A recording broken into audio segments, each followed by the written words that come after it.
পুরন বাড়ি আমার মা এবং আমার মেয়ে দুইজন যায়। যাওয়ার পরে ওই বাড়ির 6টা বারাইসে আম আনছি যিনি, সে আমগুলো দেখে আসে, কিন্তু আমার মা পারতে পারে নাই না পারে নাই, মা আল্লাহ জানে। উনি চলে আসে, চলে আসলে পরে ওই খবর আবার আমার ভাগ্নের কাছে জানায় আমার মা। পরদিন আইসে আমার সেই ভাগ্নে, আমার মানে দ্বিতীয় ভাগ্নে, সে এসে 6টা আমি পাড়িয়ে নিয়ে চলে যায়। পাড়িয়ে নিয়ে চলে গেলে পারা তখন আমার মেয়ে আমার ফোন দিয়ে কয়েক, আব্বু আমার দাদি 6টা আমি ইমরান ভাইয়ারে দিয়ে দিছে, আমার জন্য একটা আম দিয়ে যেত। তাই কে একটু কান্নাকাটি করে, কান্নাকাটি করলে পরে তখন আমি ফোন দিয়ে মারে যে মা, নাতিন হচ্ছে তোমার দুডে, তুমি এক নাতিনটে বুকি করে একজনের পিটি করার কারণটা কি? তুমি সাথে থেকে তুমি 6টা আম তারে দিয়ে দাও কীভাবে? তুমি একটা আমরে দিতে। এই কথা আবার আমার মারে আমি বলছি। বলার পরে মা আবার আমার বোনরে বলছে, বোন আমারে ফোন দিছে, কিরে আম নিয়ে কী হয়েছে, তুই এইসব কথা বলিস, আমার কথা মতো চলবি, তাহলে হলো তোর, তুই এই বাড়ি টিকতে পারবি, নয় তোর এই বাড়ি টিকতে দেবো না। আমি বলি তুই যা পারিস তাই করিস। এই নিয়ে কথা কাটাকাটি হয় ওর সাথে আমার। তখন হচ্ছে রমজান মাস, আমার শালা আমাদের বাড়ি থেকে বেড়িহাট মসজিদে তারাবির নামাজ পড়াচ্ছে, খতম তারাবি। আমার বোন সকালবেলা আমাদের বাড়ি চলে আসছে, রাত্রেবেলা ওর সাথে আমার কথা কাটাকাটি হয়েছে। সকালবেলা এসে আমার মার সাথে তো উল্টো পাল্টা বলা, এবং বলে যে এই বিড়ার বোন নিয়ে যদি তুমি খাও তাহলে আমারে পরিচয় দিবা না। আমার বোর সাথে কিন্তু কোনো কিচ্ছু না, কোনো গ্যাঞ্জামগুলো তো কিচ্ছু না। আমার বোন আমার মারে এই ধমক দিয়ে চলে গেল। ধমক দিয়ে গেলে আমার মা ওই রোজা রয়েছে, সে একসাথে সেরি খাইছে, ইফতারি আলাদা বানাচ্ছে, যুদ্ধ হয়ে গেছে। এখন ইফতারি খাইনি, আমারে ফোন দিছে, আমি আমার মা বাপরে ফোন দেই, ওনরা ফোন ধরে না। আমি আমার ওয়াইফরে বললাম যে ঠিক আছে, দেখো রাত্রি সকালে কী করে, সেহেরি উনি আলাদা রান্না করছে, আমার মা বাবা আলাদা খাচ্ছে। আমার বউগুলো বললাম তুমি রান্না করে না, ওই যে ভাত ছিল, যেহেতু ওনরা ইফতারি করি নেই, ওই ভাত রয়েছে, ওই ভাত খাইছে। খাওয়ার পরে পরের দিন গেছে, পরের দিন ওই ওই ওই ভাতই খাইছে, সেহরি খাইছে। ইফতারির সময়ও ওনরা আলাদা করছে। আমার বোন এসে আমার মারে পৃথক করে দিয়ে যাওয়ার পরে আমি আমার মেজো কাকারে ফোন দিছি। আমি কাকারে বললাম, কাকা হীরা এসে তো এভাবে জুদো করে দিয়ে গেছে, এই ঘটনা। কাকা ঠিক আছে বাবা আমি যাবানি। আমার কাকা আসে নাই। পরদিন সকালে ওনারে ফোন দেয়, উনি বলে যে আমি বিকেলে যাবানি, বিকেলেও আসে নাই। মাঝে যে 2 দিন চলে গেল। তৃতীয় দিন আমি আমার মেজো কাকি আমার ফোন দিয়ে বলে যে মানা তোমার কাকা যাবে না, হীরা যেখানে যুদ্ধ করে দিয়েছে তোমার কাকা যাবে না, তুমি তোমার ব্যবস্থা করো। পরে আমি আমার বড় মামাদের বাড়ি আমার ওয়াইফরে পাঠালাম। পাঠানোর পরে মামা বললো যে ঠিক আছে মনি, তুমি আলাদা খাওগে, তুমি তোমার মতো চলো। তখন হাঁড়ি পাতিল কিনে চাল ডাল কিনে রান্না টান্না করে খায়। কিন্তু এর মাঝে 2 দিন আমাদের বাড়ি কোনো রান্না বান্না হচ্ছে না। আমার মেয়েটা না খাওয়া, আমার মা এবং আমার বাবা আমার মেয়ের ডাকও দেয়নি যে কি খাচ্ছে না না খাচ্ছে, দে ওরে তো কটা খাওয়াই দেই। এভাবেই আমার বাবা মা আলাদা খাওয়া শুরু করলো। এবং আমার ওয়াইফরে একটা লবণের চামচ পর্যন্ত দেয় নাই, সব কিছু ওনরা খাচ্ছে। যাক আলহামদুলিল্লাহ, ওনরা ভালো থাকলে। আর আমি ফোন দিলে ফোন ধরে না। এর কিছুদিন পরে আমার বোনের পরামর্শে আমার মা বাবা আমাদের দেউলির বাড়ি এবং বাড়ির পাশে যে জমি, ওই জমিতে আমার নিজে হাতে লাগানো মেহগনি গাছ ছিল 400-র মতো। আমার একটা চিন্তাধারা ছিল যে আমার তো সরকারি চাকরি বাকরি নাই, এই আমার পেনশন, এটা চিন্তা করে লাগাইছিলাম।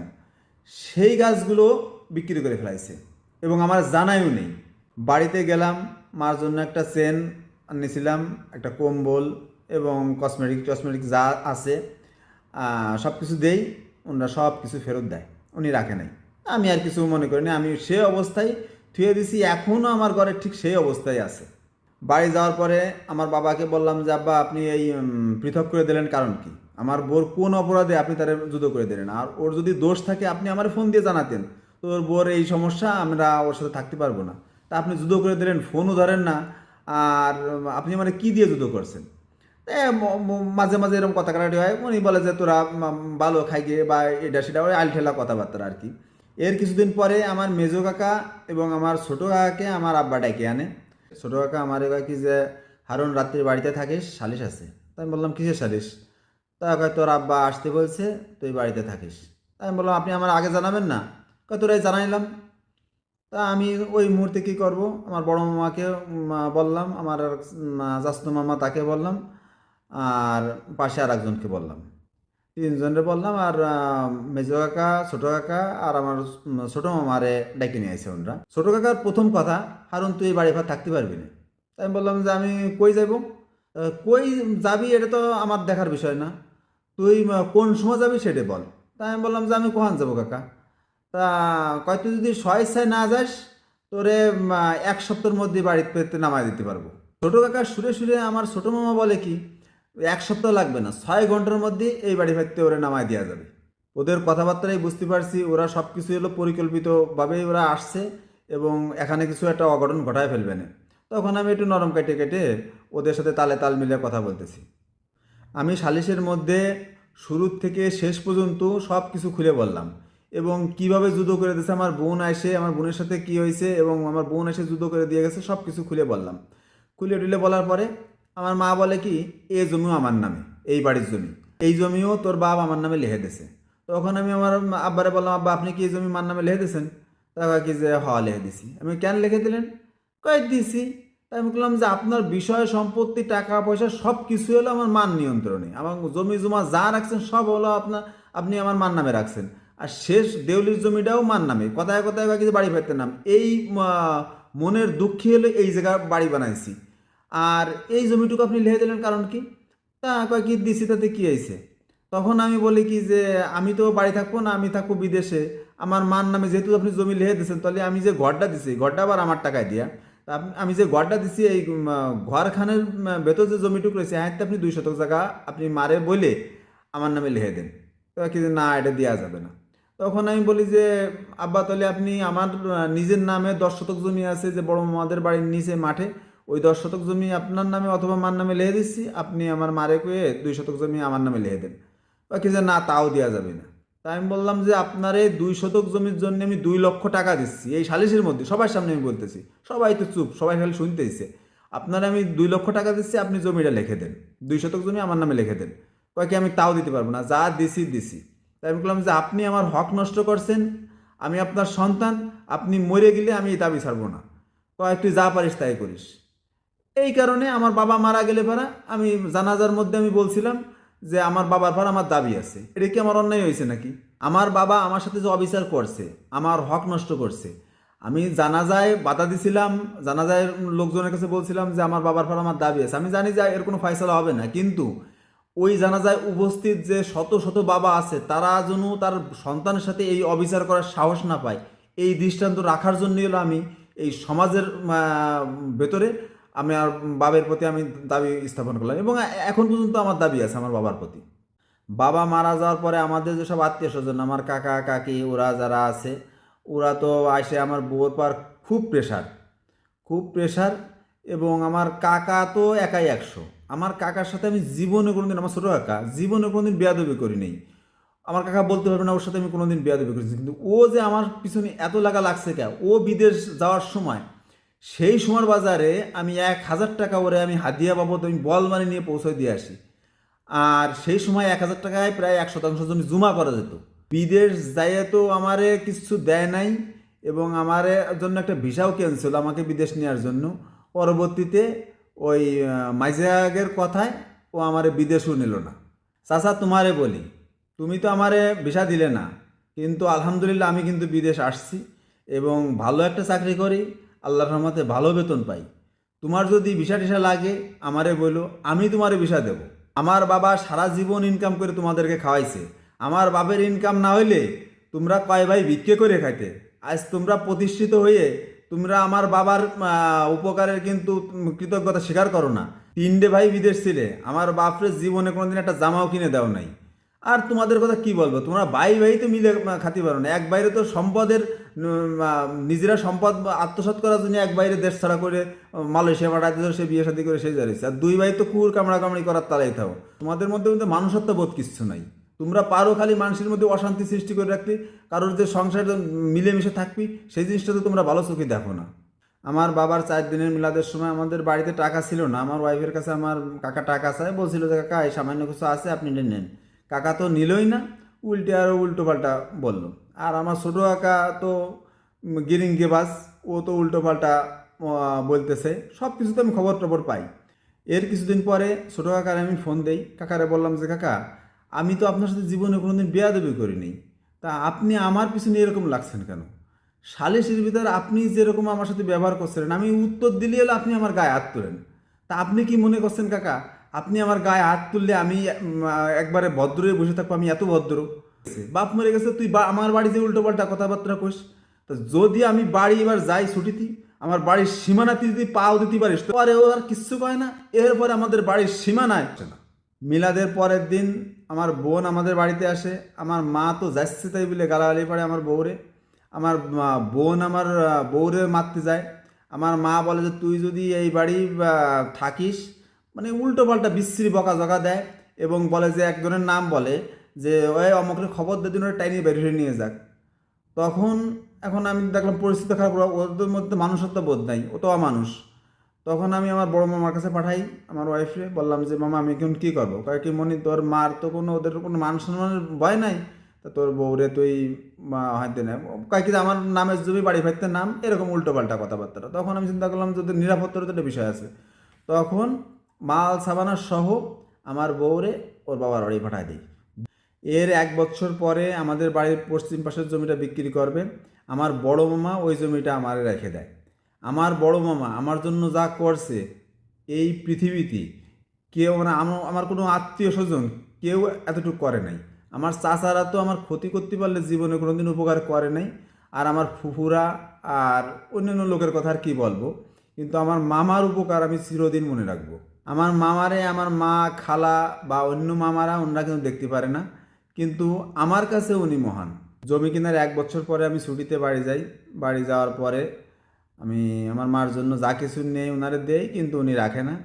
না রাখলে পারা উনি তো পৃথক খাচ্ছে। আমি বললাম যে মা, যা হয়েছে হয়েছে, আব্বা মারা গেছে, এখন তুমি মিলেমিশে খাও। উনি তাও খাবে না। মানে কথা, আমি হীরার কথা তো শুনতেছি না। আর আলহামদুলিল্লাহ, আল্লাহ তো আমার ভালো লাগছে, আমি তো হীরার অধীনে নাই। আমি হীরার কথা শুনবো কোন কারণে? আমি যখন অভাবে ছিলাম তখনই আমি তার কথা শুনি নাই, আর এখন আমার তো শোনার কোনো প্রয়োজনই আসে না। আমার ওই জমিতে বিল্ডিং করার জন্য মিস্ত্রি টিস্ত্রি আসে, মিস্ত্রির উদ্বোধন করবে, তা ওনারে ডাকে, কিন্তু উনি আসে না। অনেক কথা টথার পরে উনি আসে উনি উদ্বোধন করে, ওনারা দিয়ে করায়। করানোর পরে বিল্ডিং টিল্ডিং হয়ে যায়। বিল্ডিংয়ের সিঁড়িটুক ওনার জায়গায় পড়ছে, মানে আমার যে কিনা জমি সেই জমিতে বিল্ডিং হয়েছে এবং সিঁড়িটুক এই জমিতে এসে পড়ছে। এখন সেই সিঁড়িতে বাধা আছে, আমার জায়গার জন্য সিঁড়ি পড়ে না। যে বিল্ডিং উদ্বোধন করলো উনি, সেই বিল্ডিংয়ের সিঁড়ি উনি দিতে দেবে না। এই নিয়ে তো তুমুল ঝগড়া। আমার বাবা মারা যাওয়ার পরে আমার বাবা প্রায় 7-8 লক্ষ টাকার জমি বন্দুক বা নগদ ক্যাশ ট্যাশ রেখে যায়, তার 1 টাকা আমাকে দেয় নাই। বাড়ির মাল সাবানা কিচ্ছু আমাদেরকে দেয় নাই, সব বেড়িয়াটে পার্সেল করছে। আর আমার বাবা জীবিত থাকা অবস্থায় আমার বাপরে কোনোদিন আমার মা উমরায় যাওয়ার জন্য বা হজে যাওয়ার জন্য বলে নাই। আমার বাপ মরে যাওয়ার পরপরই উনি উমরায় চলে গেছে। মানে আমার বাপ জাহান্নামে যায় যাক, সমস্যা নাই, কিন্তু উনি জান্নাতে যেতে হবে ওনার। এবং আমার বাপ মরে যাওয়ার পরে আমার জমি না আমার মার নামে লিখে দিয়ে গেছে, কিন্তু টাকা তো লিখে দিয়ে দেয়নি, টাকা তো থুয়ে গেছে। এই টাকার অংশীদার তো আমিও, আমার বোন এবং আমার মা, 3জন। এখন আমার মা পাইলো 2 আনা, সে তো 16 আনা পায় না। সে ওই টাকায় দিয়ে উনি হজে চলে গেছে। উনি মনে করছে যে এই টাকাতে হজ করে উনি জান্নাতে চলে যাবি। আমার বাপের পর দাবি তো আমার এখনও আছে। আমার বাপ যে আমার সাথে অবিচার করে গেছে, আমার হক নষ্ট করছে, আমি তো তার দাবি ছাড়বো না। আমার বাপ জাহান্নামে যাচ্ছে চলে, ওতে ওনার কোনো টেনশন নাই, উনি কিন্তু জান্নাতে চলে যাবে উমরা করে। আমি সৌদি আরব আছি, আমি আমার বাবা মা বউ বা ছেলে মেয়ে এদেরকে কিন্তু যদি আমি আনি, শুধু বিমান টিকিট লাগে, আর কোনো খরচ হয় না। কিন্তু আমাকে বলে নাই, উনি একা একা আসছে। আমি ফোন নাম্বার চাইছি লোকজনের মাধ্যমে, উনি সবাই নিষেধ করছে যে কারোর জন্য ফোন নাম্বার দেওয়া না হয়। ঠিক আছে, উনি ওমরা টোমরা করে উনি চলে গেছে। বিল্ডিং হয়ে যাওয়ার পরে বিল্ডিংয়ের সিঁড়ি দেওয়ার সময় সিঁড়িটা ওনার জায়গায় পড়ছে, উনি সিঁড়িতে বাধা দেয়, আমার জায়গায় জন্য সিঁড়ি পড়ে না। তখন আমি বলি, সিঁড়ি কি কবরে নিয়ে যাবা নাকি? তুমি আমার বাপের সব বিষয় সম্পত্তি সব তুমি আত্মসাৎ করছো, তুমি তারে জাহান্নামে পাঠাই দিয়ে তুমি জান্নাতে চলে যাওয়ার জন্য তুমি উমরা করে আসো, আবার আমি তোমার সন্তান, তুমি আমার বিল্ডিংয়ে দাও তুমি বাধা, তুমি কিরম মা? এর কিছুদিন পরে আমাদের মিজানুর চেয়ারম্যানের গ্রাম আদালতে আমি একটা লিখিত অভিযোগ জানালাম। আমি কিন্তু মিজানুর সর্দার মামাতো ভাই, তার কাছে আমি বিচার দেইনি, আমি কিন্তু দিছি গ্রাম আদালতে। উনি কী করলো, উনি বাড়ি ঘর নিয়ে আসলো, সেই কয়েকটি সালিশ বাড়ি হবে, তা বাড়ি গেলাম, আমি গেলাম, মা গেল, আমার সব কিছু শুনলো A to Z। শোনার পরে উনি আমার মারে কিচ্ছু না বলে বলে, যা তোরা মা চাউল মিলে টেলে খাই গে। এই হলো আমাকে চেয়ারম্যান সাহেবের বিচার। সালিশের শুরুতে আমি আমাদের চেয়ারম্যান সাহেবকে বলছিলাম যে ভাই, আল্লাহ কাল কিয়ামতের ময়দানে কাজী হয়ে বিচার করবে, আর দুনিয়ায় যারা বিচার করে তাদের মাথার উপর আল্লাহর কুদরতি ছায়া থাকে, আপনি সঠিক বিচার করবেন। এরপরেও মিজান সর্দার কোনো বিচার করলো না, এখন করে যা তোরা মা চাউল মিলে মিশে খাই গে। চেয়ারম্যান সাহেব আপনি এখন কোথায়, আর আপনার ক্ষমতা কোথায় এখন? মিজান সর্দার কোনো বিচার আচার করে দে নেই। ওই ক্ষমতা পাইয়ে আমার মা ওর বাড়িতে বাইরনের পরই সে বিশ্রী বকাঝকা করতে করতে করতে বাড়ি আসছে, এবং আশেপাশের সব বাড়ির লোকজন আশ্চর্য হয়ে গেছে, কিরে ও হারুনের মা এরম গালাগালি পাড়ে কে। বাড়ি আসলাম, বাড়ি এসে সেই সময় আমি আবার আমাকে চেয়ারম্যান সাহেবের বাড়ি গেলাম, যে বললাম যে ভাই আপনি তো মিলেমিশে খাতি করেন, এই পথ ভরে গালাগালি পাড়তে পাড়তে গেছে, আবার এখন ধানকে বাড়ি যেয়ে বকাঝকা করতেছে। যা ওটা আমি দেখফানি। মিজানুর চেয়ারম্যানের বাড়ি সালিশের একদিন পরে আমি সৌদি আরব চলে আসি। সৌদি আসার পরে খবর শুনি কি, যে আমার বাবার টাকায় যে আমার মার নামে যে জমি ছিল, সেই জমির কিছু অংশ 1 লক্ষ টাকা গিরবি থুয়ে সেই টাকা আমার বোন নিয়ে গেছে। আমার মা আমার ছোটো মামার বাড়ি যে গোবরের বড়ে বানাতো, গোবরের বড়ে বানায় বাগায় গোবরের বড়ে বানাতো, মানে অর্ধেক আমার মামা রেখে যেত, অর্ধেক হলো উনি পাতো, সেই অর্ধেক থেকে আবার কিছু অংশ হীরার বাড়ি পাঠাইতো, আর কিছু অংশ উনি বিক্রি করতো। আমার বাবা যে লক্ষ লক্ষ টাকা থুয়ে গেছে, সব সম্পত্তি উনি খাচ্ছে, আমার দাদার সম্পত্তিও আমি খাই না। আমার দাদার সম্পত্তি যে ফসলাদি পায় সবই আমার মা খায়। আবার আমার বাবার যে পেনশন পাচ্ছে 5-6 হাজার টাকা প্রতি মাসে মাসে, তাও আমার মা নিচ্ছে। তারপরে উনার গোবরের বাড়ি বানাতে বিক্রির জন্য আমাদের দেউলের বাড়ি থেকে যে আমি যে ভ্যানে করে যে জালেরটা আনছিলাম, সেই জালেরটা যদি উনি জাল দেয় 2 থেকে 3 বছর লাগবে সেই জালেরটা পুরোইতে। এরপরেও ওই গোবরের বড়ি বানায় বানায় উনি করে। এখন আমি নিজেই বলছি, প্লাস লোকমান মতো বলছি যে আমি জালেরটা পাবো ওখানে, আমি কিছু জালেরটা না পাও, যত গ্যাস লাগে আমি কিনে দিচ্ছি, তুমি এই মামার বাড়ি গোবরের বাড়ি বানায় না। তারপরেও শোনে না। এরপরে আমি একটা ভিডিও দিলাম, ভিডিও বিস্তারিত জানালে এবারে তো আমার মার তো মান সম্মান নাই, বা আমার বোনের মান সম্মান নাই, কিন্তু আমার মামার তো মান সম্মান আছে। আমার মামা মানা করে দিয়েছে, এই আমার বাড়ি ভাত তুই আসবি না। এখন সে আমার মামার বাড়ি, আমার মা চান্স পায় না। আমার মা আমাদের বাড়ি থাকে না, হীরার বাড়ি থাকে। হীরার বাড়ির যাবতীয় কাজ আমার মা করে, আর রাস্তার ধার বসে পাট বাসে ভাগায়, সেই পাটালারে অর্ধেক দেয় আর অর্ধেক হলো হীরার নেয়। আর হীরার কথা কি বলবো, ও তো একটা দায়ুস মহিলা, ওর মাথায় থাকে না কাপড়, গাট বইরে ঘুরে বেড়ায়।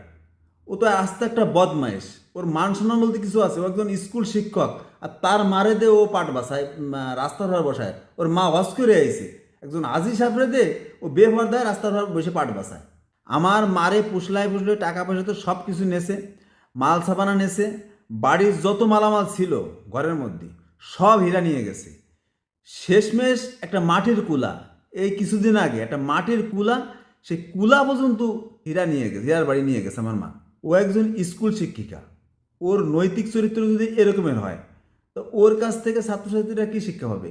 ওর স্কুলের 13 বছরের একটা মেয়ে একটা ছেলের সাথে ওর ইন্ধনে বাইরে চলে গেছে। এই নিয়ে ওর নামে মামলা হয়েছে, এবং আমার দুলাভাইয়ের নামে মামলা হয়ে গেছিলো পিওনের কাছে। পরে এলাকার লোকজন ধরে পড়ে সেই মামলা কেস মিটে। হীরা ম্যাডাম শিক্ষক নামের কলঙ্ক, ও একজন দুর্নীতিবাজ। ও ঘুষের বিনিময়ে ও চাকরি পাইছে। ওর এসএসসির রেজাল্ট হচ্ছে ইংলিশে 0 পাস। কারো যদি অবিশ্বাস হয় ওর মার্কশিট চেক করুক, পেয়ে যাবে 0 পাস পাইছে। সেই শিক্ষকের কাছে ছাত্রছাত্রীরা কীভাবে ভালো লেখাপড়া আশা করবে? স্যার শেখ হাসিনার আমলে 2018 সালে যে ভোট কারচুপির নির্বাচন হয়েছিল, এই নির্বাচনে এদের মতো কিছু দুর্নীতিবাজ শিক্ষকরা প্রত্যক্ষভাবে জড়িত। বর্তমান সরকার পুলিশ প্রশাসনের বা পুলিশের ঊর্ধ্বতন কর্মকর্তাদেরকে চাকরিচ্যুত করতেছে, বাধ্যতামূলক অবসরে পাঠাচ্ছে। এই পুলিশ প্রশাসনের লোকগুলো কিন্তু এরা কেন্দ্রের বাইরে ডিউটি করছে, এবং এরা বাইরে থেকে সহযোগিতা করছে ভোট কারচুপি করার জন্য। কিন্তু এই যে শিক্ষকরা, এরা তো কেন্দ্রের মধ্যে ছিল, এবং আওয়ামী লীগের লোকরা যারা ভোট কাটছে তখন তাদেরকে প্রতিবাদ করে নাই, এবং এরা তো সাইন করে দিয়েছে সুষ্ঠু নির্বাচন হয়েছে। প্রশাসনকে বলবো, এই হীরা ম্যাডামের মতো দুর্নীতিবাজ শিক্ষকদেরকে আইনের আওতায় এনে এদের সঠিক বিচার করে সমাজকে কলঙ্কমুক্ত করতে হবে। ধন্যবাদ সবাইকে।